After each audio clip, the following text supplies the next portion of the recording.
course, si Senator Robert Jaworski. Bakit naman para sa'yo, this is one of the, or if not the, most heated player rivalry in the history of the league?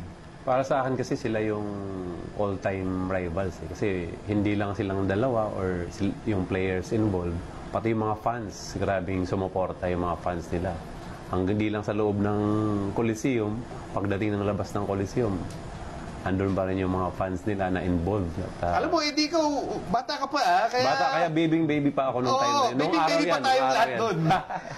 So, araw. ikaw, ano ba, kanina ko ba kampi dito? Kasi matindi itong ano na to, this was a honest to goodness feud. Tama. Sa akin naman, wala akong pinapaboran sa kanila kasi parehong magaling yan eh. Parehong mga idol ng buong, hindi lang buong Pilipinas yan.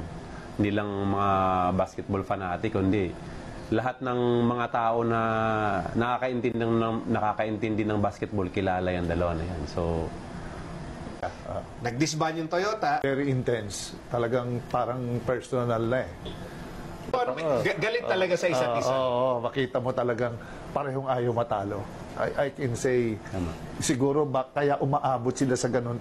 It's really personal to them ang basketball na kung aabot tayo mag-away dito, mag-away tayo dito. Parang ganun. That's as pure passion as you can get.